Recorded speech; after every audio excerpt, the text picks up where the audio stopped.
Sir, YS Jaganmohan Reddy గారు ప్రజానాయకులు, ఈ రాష్ట్రంలో ప్రధాన ప్రతిపక్ష నాయకులు.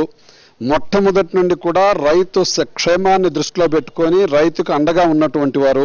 ఈ రోజు నేను ఒక్కటే అడుగుతున్నా, వైఎస్ జగన్మోహన్ రెడ్డి గారు ప్రతిపక్ష నాయకుని హోదాలో వైఎస్ఆర్ కాంగ్రెస్ పార్టీ అధ్యక్షునిగా ప్రజల దగ్గరకు వచ్చి రైతుల యొక్క అభిప్రాయాలను తెలుసుకునేటటువంటి దాని కోసం వస్తూ ఉంటే, మరి న్యాయబద్ధంగా చేసేటటువంటి ల్యాండ్ పూలింగ్ జరుగుతూ ఉంటే మరి ఎందుకు చంద్రబాబు నాయుడు గారికి ఇంత భయం? ఎందుకు అంత ఉలిక్కి పడుతున్నారు? జగన్మోహన్ రెడ్డి గారు రాజధాని ప్రాంతంలో పర్యటిస్తారు అనగానే వణుకు పుడుతుంది. వైఎస్ఆర్ కాంగ్రెస్ పార్టీ నాయకులంతా వస్తున్నారట, జగన్మోహన్ రెడ్డి గారి నాయకత్వంలో ఇక్కడ చేసేటటువంటి మన తప్పుడు విధానాలను ప్రజలకు తెలియపరుస్తారట అనేటటువంటి భయం లేకపోతే మీరెందుకు దీన్ని విమర్శిస్తున్నారు? జగన్మోహన్ రెడ్డి గారిని మీరెందుకు మీరు ఆహ్వానించరు? మీరు న్యాయబద్ధంగా గనక రైతుల దగ్గర నుండి రాజధాని కోసం భూములు సేకరించేటటువంటి విధానం కొనసాగుతున్నప్పుడు మీకెందుకు అధైర్యం? రైతుల దగ్గరికి వెళ్ళి పోలీసులు కేసులు పెట్టిస్తామని చెప్పి బెదిరించడం, మంత్రులు వెళ్ళి మేము చెప్పిన ప్రకారం చేయకపోతే మీకు ఈ భూములను బలవంతంగా తీసుకుంటాం, మా ఇష్టం వచ్చినటువంటిది ఇస్తే ఇస్తాం లేకపోతే లేదు అనేటటువంటిగా బెదిరింపు ధోరణితో వ్యవహరిస్తున్నటువంటి విధానం కనపడుతుంది కదా. అంతేకాకుండా అయిష్టమైనటువంటి పద్ధతిలో రాజధాని నిర్మాణం చేసేటటువంటి దానికి 30,000 ఎకరాలు సేకరించామని మీరు చెప్తున్నారు. అక్కడ రైతుల దగ్గరికి వెళ్తే అన్నమో రామచంద్రాన్ని అనవటించేటటువంటి వాడికి పట్టిన అన్నం పెట్టేటటువంటి మమ్మల్ని మా నోటి మీద కొట్టేటటువంటి విధంగా, మా మీద దౌర్జన్యకరమైనటువంటి విధంగా ప్రభుత్వం పోరాటం చేస్తూ ఉంది.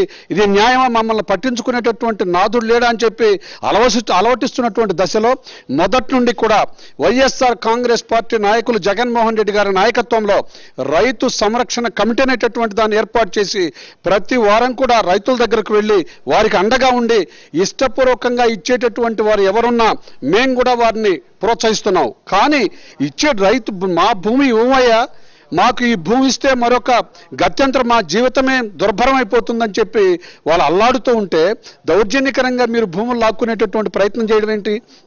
ఈ దశలో జగన్మోహన్ రెడ్డి గారు రాజధాని ప్రాంతానికి వచ్చి రైతుల యొక్క అభిప్రాయాలు తెలుసుకొని రైతులు పడేటటువంటి ఆవేదన అయినటువంటి దాన్ని ఈ రాష్ట్ర ప్రజలు మొత్తానికి కూడా తెలియచెప్పేటటువంటి దానికోసంగా ఆయన వస్తున్నారు. మీకు సాహసం ఉంటే, మీరు నిజమైనటువంటి క్రమబద్ధతతో ఈ భూసేకరణ జరుగుతూ ఉంటే మీరు కూడా జగన్మోహన్ రెడ్డి గారికి ఆయన చేసేటటువంటి పర్యటనలో మీ ప్రభుత్వం కూడా సహకరించండి. మేము చేసేటటువంటి గొప్ప పనికి ప్రతిపక్షం కూడా సహకరించాలని చెప్పి అర్థించండి, సహకారం తీసుకోండి.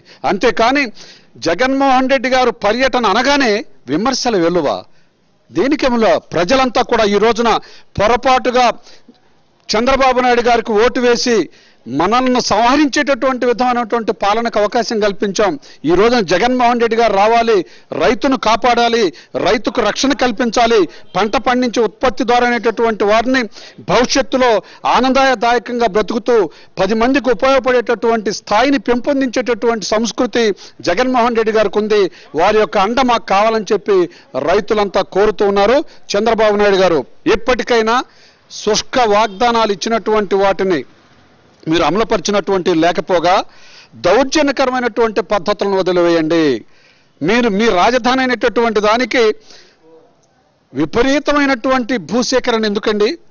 మీకు మీ అనుచరులకు శాశ్వతంగా భాగ్యవంతులుగా పెంపొందించేటటువంటి దానికి రియల్ ఎస్టేట్ వ్యాపారం చేయడానికా, లేక నిజమైనటువంటి ప్రజాపాలనకు కావలసినటువంటి సౌకర్యాలను కల్పించడానికా?